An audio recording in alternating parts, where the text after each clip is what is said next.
చూడటానికి చాలా అమాయకంగా పడుతున్నారు కానీ వీళ్ళు కూడా గుండెలు తీసిన బంట్లే. ఎవరు మరి? యాదగిరి కూతురు కేఆర్ కొడుకు మాటలేటి? అమ్మో అమ్మో, పొగుడు పిల్లలని అబద్ధం చెప్పి మనల్ని ఎట్ట నమ్మించారో చూడు. హైదరాబాద్ లో ఎక్కడ చూసినా పొడుచుకోటాలు, చంపుకోటాలు, తగలబెట్టుకోటాలేనంట. వీళ్ళ ప్రేమ పుణ్యమా అని అమాయకులు పొట్టన పెట్టుకుంటున్నారు. వీళ్ళిద్దరూ ఒళ్ళు బలిసి లేచిపోయి ఇక్కడ హాయిగా చెట్టా పట్టలేసుకుని తిరుగుతున్నారు. వీళ్ళ మూలంగా వీళ్ళ బాబులు అక్కడ జనాల్ని ఓచకోత కోయిస్తున్నారు. వీళ్ళ ప్రేమ కోసం ఇంకెన్ని కుటుంబాలు నాశనం చేస్తారో, ఎన్ని పసుపుతాలు తెంచుతారో. పోగొట్టుకున్న వాళ్ళ కుటుంబాలు ఉసురు ఊరికే పోదు. ఎంతమంది చచ్చిపోతే వీళ్ళకేంటి? వీళ్ళ ప్రేమే కదా ముఖ్యం. ఇంతమందిని బలి తీసుకుని వీళ్ళే బాగుపడతారు, ఏమనుభవిస్తారు.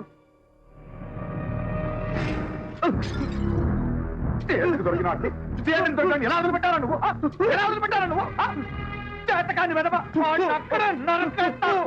తీసుకురావాలి కదరా? వస్తావురా? నన్ను కాసేపైనా ప్రశాంతంగా పడుకునివరా? పొద్దున్నే అరుపులు కేకలు బుద్ధుండదా? రాజస్థాన్ నుంచి హైదరాబాద్ దాకా బస్సులో ఎక్కడ ఆకుండా ప్రయాణం చేసి వచ్చాను. పాపం బాబు వాళ్ళు తలపెట్టుకున్నాను రాత్రంతా. నడుము పడిపోయింది ఇద్దరికి. అంత కలిసిపోయింది వస్తే గేట్ తీయడానికి కూడా ఎవడలేడు. నీ కాపల కుక్కలందరూ దున్నపోతలు తాగేసి పడుకున్నారు. గోడతో వచ్చాను తెలుసా? కొంపకి రావాలంటేనే అసహ్యం వేస్తుంది. ఎప్పుడు చూసా చంపుకోడాలు, పొడుచుకోడాలు, తన్నుకోడాలు. బాబుతో రాజస్థాన్ లో హాయిగా 10 రోజులు తిరిగి వచ్చాను. ఆనందం మొత్తం పోయింది.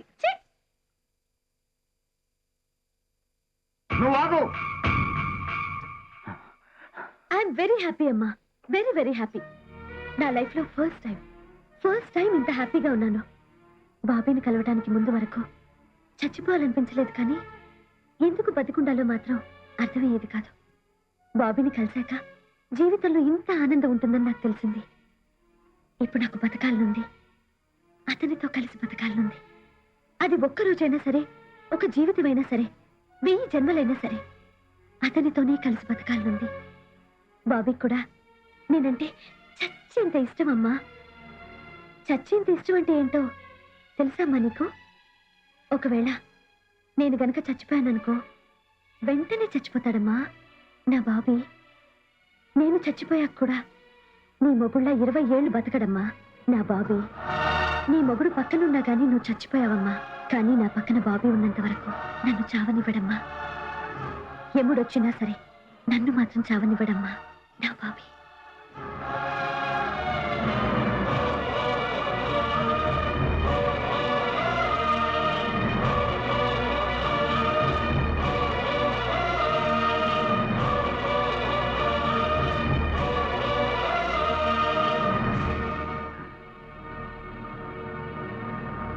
వాడు ఏమీ జరగనట్టు బిహేవ్ చేస్తున్నాడు.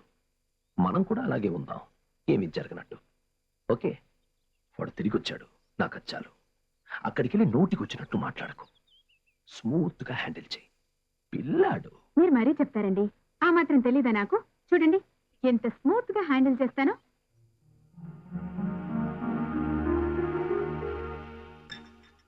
ఎందుకు రమ్మని వెనక్కొచ్చా? ఎవరు రమ్మన్నాడ్రా నిన్ను? వెళ్ళిన వాడి అక్కడికి ఎక్కడికో వెళ్ళకుండా మళ్ళీ ఎందుకు తిరిగి వచ్చావు? ఆ పిల్ల నేను చేసావు పెద్ద బుద్ధిమంతుల్లో వాళ్ళ ఇంట్లో దింపేసి వచ్చావు. నువ్వే మగాడివిరా? ఒక ఆడపిల్ల నిన్ను నమ్మి నీ చేయి పుచ్చుకుని నీ వెనకొస్తే మళ్ళీ దాన్ని నరకంలోకి తీసుకొచ్చావు. సిగ్గులేదురా నీకు? అంత ధైర్యం లేని వాడివి, అంత పిరికి వాడివి, నీకెందుకురా ప్రేమ దోమ? అనవసరంగా ఆ పిల్లని కూడా ఎందుకు ఇరికించావు? ఇప్పుడు ఆ పిల్ల పరిస్థితి ఏంట్రా? దాని బాబు దాన్ని ఏం చేస్తాడో తెలుసా? ఆ యాదగిరి రాక్షసుడురా. ఒకవేళ వాడు దాన్ని చంపేస్తే ఆ పాప నిన్ను చుట్టుకుంటుంది. అసలు అసలు ఎవరు రమ్మన్నాడురా నిన్ను?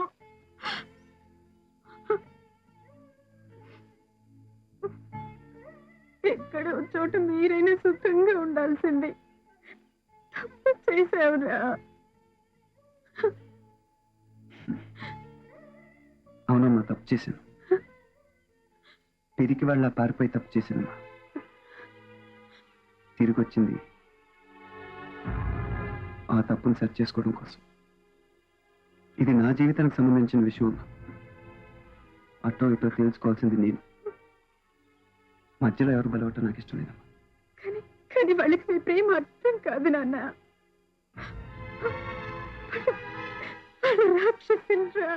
కాదమ్మా, తల్లిదండ్రులు.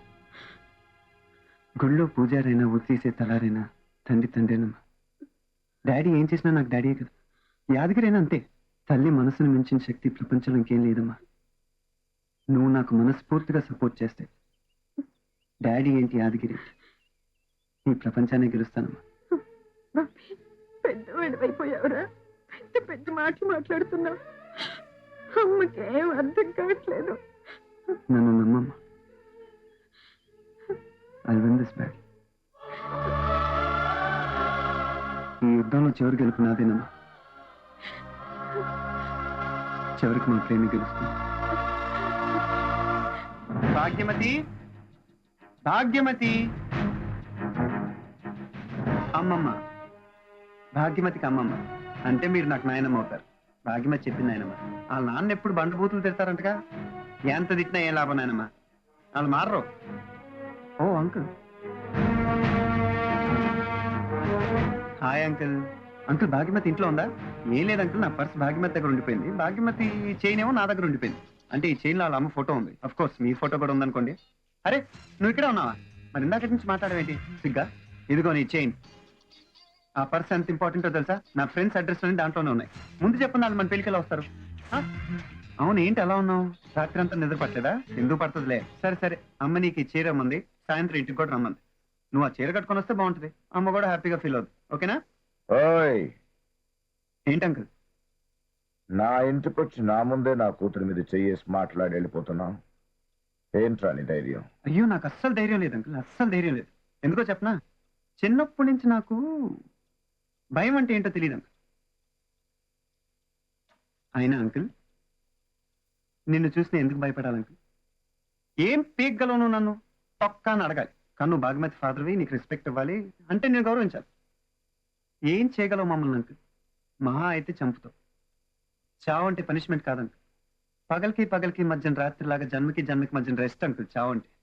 చావుకి ఇంత పెద్ద ఇన్ఫ్రాస్ట్రక్చర్ అవసరం లేదు అంకుల్. అర్థం కాలేదా? అదే ఈ జనం, ఈ గోళ, ఈ బిల్డప్.